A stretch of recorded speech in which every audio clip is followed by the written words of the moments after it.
Oke, tahun 2020, tahun 2007 skripnya selesai. Seperti yang tadi sudah sempat saya utarakan, saya merasa bahwa ini adalah sebuah film yang membutuhkan kematangan, baik sebagai seorang sinias. Kalau syuting tentunya secara teknis harus pinter gitu ya, harus mature. Saya merasa tahun 2007 belum mampu untuk memproduksinya, merealisasikannya, dan sebagai manusia juga saya merasa belum cukup dewasa gitu. Karena nanti kalau teman-teman lihat di filmnya bahwa film ini kalau misalnya salah bikin akan jadi sesuatu yang nggak sampai, jatuhnya mungkin bisa eksploitatif, tapi harus dihandle dengan matang, dengan respectful, sehingga yang ingin kita sampaikan bahwa film ini adalah anti kekerasan berhasil menjadi sebuah film yang memiliki message anti kekerasan gitu.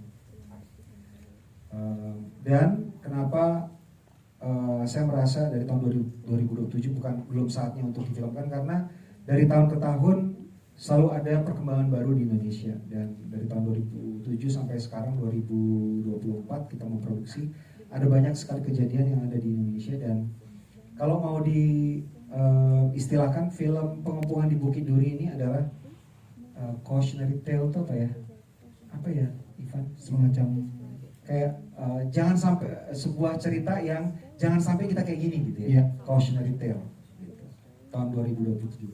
Tapi seperti yang saya bilang, nggak mungkin lah kita kayak gitu, karena kita toleransi dan pengalaman sangat tinggi. Mungkin kalau saya boleh menambahkan sedikit gitu, kenapa film ini juga baru kita kerjakan sekarang. Karena jujur saya pribadi baru pertama kali baca skripnya ya di tahun 2007 itu gitu. Tapi skrip ini selama itu kita simpan, salah satu alasannya juga karena kita ingin mencari partner yang terbaik. Kita mau mencari partner yang memang benar-benar punya visi yang sama dengan kita dari Ikamensi, dan juga visi dari cerita yang mau kita sampaikan ke halayak. Di tahun 2021 ya kita pertama kali ketemu sama teman-teman dari Amazon MGM Studios. Kita presentasikanlah cerita film ini, dan somehow mereka di saat itu juga langsung, we like this, let's do it. Dari tahun 2021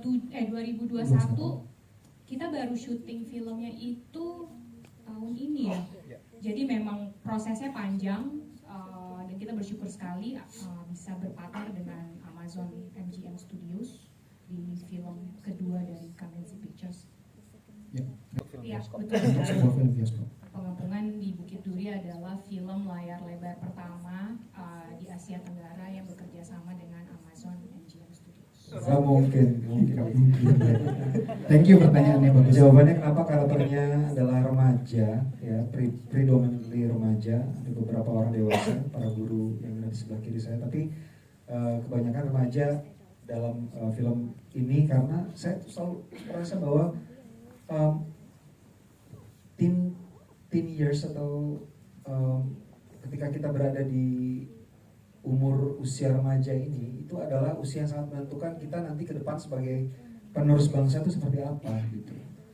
Jadi umur belasan tahun itu adalah umur dimana kita betul-betul sebagai gelas kosong yang kita ke depannya tergantung isinya apa. Jadi akar dari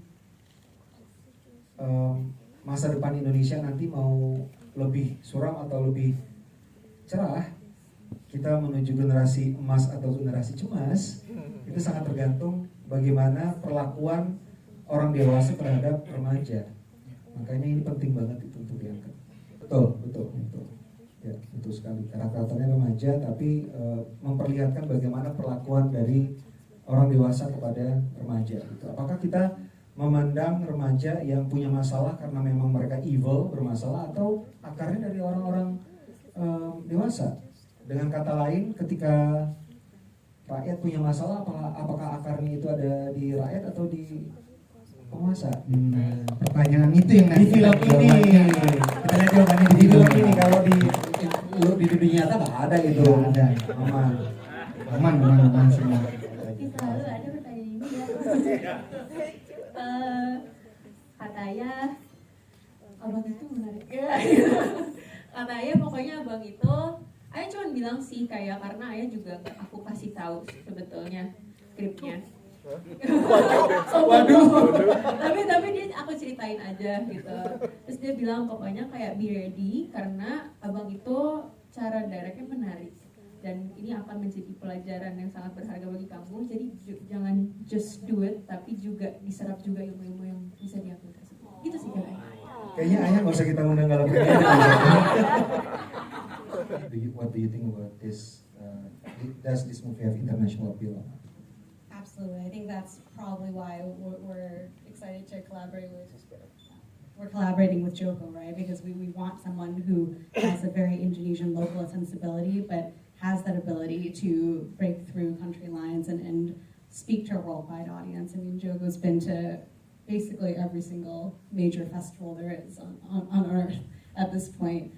So he knows how to appeal to audiences not only in Indonesia, but also worldwide, right? He speaks to them not only through his horror movies, but he's so, I think, discerning in the way that he speaks to them, right? A lot of his movies use the genre to speak to them on different levels of about family, about whatever it is that's haunting them. And I think with this movie, where we're doing the same thing here, except it's through like an action thriller, right? Where we're letting Joko do what he does best. And we're so excited to be partners with him and not only releasing this movie theatrically in Indonesia, but hopefully at a certain point for the worldwide audience as well. In terms of theme, what do you think there? Themes.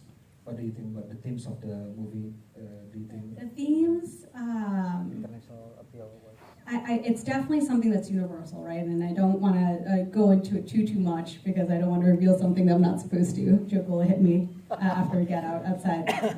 But it is something that's very universal, and I think it's something that is so culturally relevant, not only for Indonesia but worldwide, and as to where we are politically, like in the world. So I think Joko has a really wonderful way of approaching something like that sensitively, respectfully, and in a way that audiences will not only find themselves kind of like falling in love with how he deals with these very complex themes, but also he says something about them that I think many other filmmakers can't.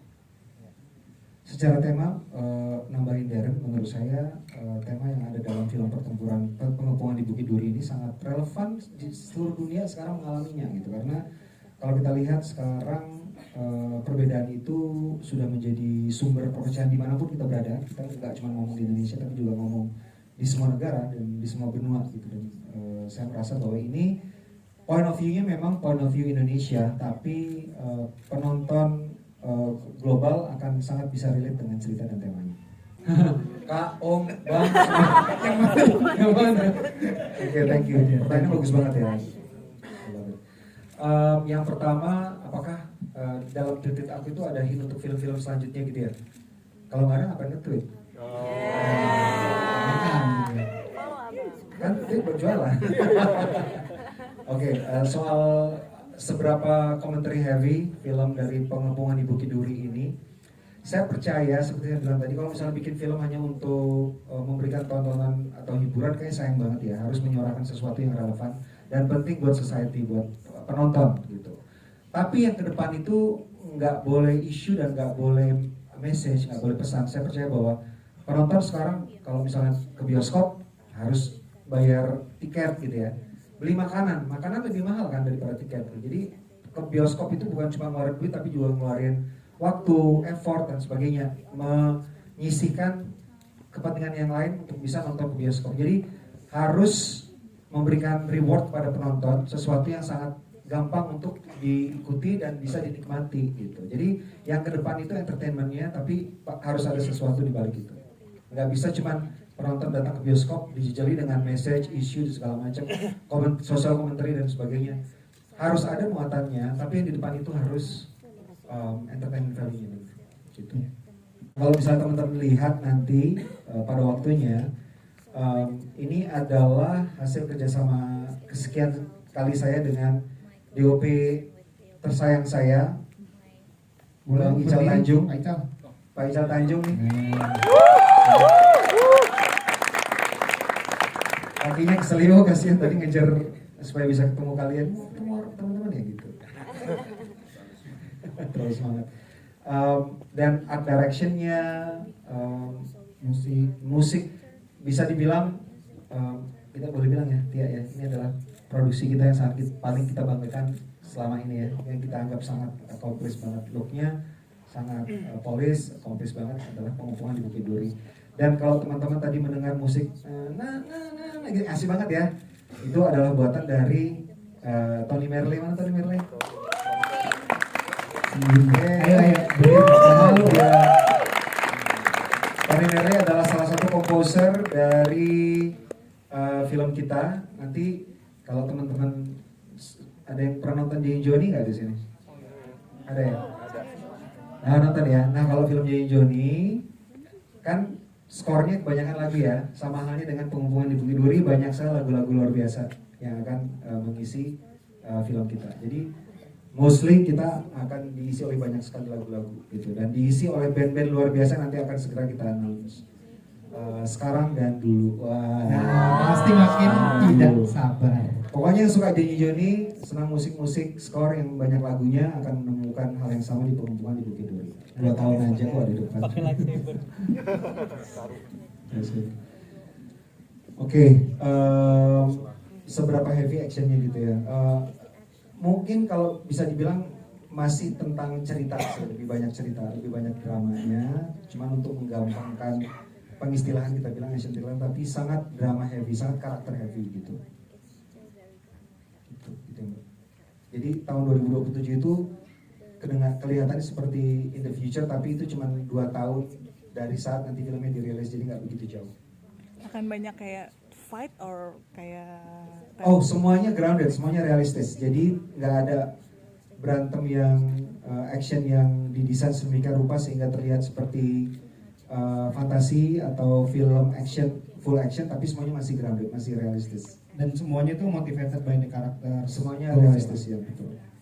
Jadi nggak ada lightsaber gitu, nggak ada Mbak. Beda film. Oke. Apakah berdasarkan tempat nyata? Enggak. Jadi kita purely fictional. Bukit Duri itu nama SMA-nya, jadi SMA Bukit Duri. Kalau bahasa Inggrisnya Thornhill, dekat-dekat ke Ban Hill. Jadi nama dalam film ini fiksional. Gitu. Yang kedua, It's purely fictional, yes. It's purely fictional, right? Purely fictional. Purely fictional. Ntar aku ditendang sama Derin kalau dibilang.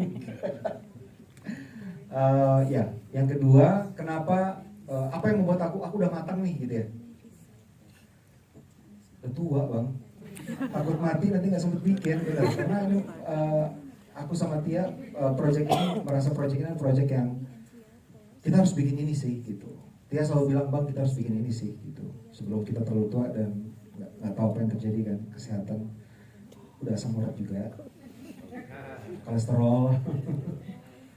Jadi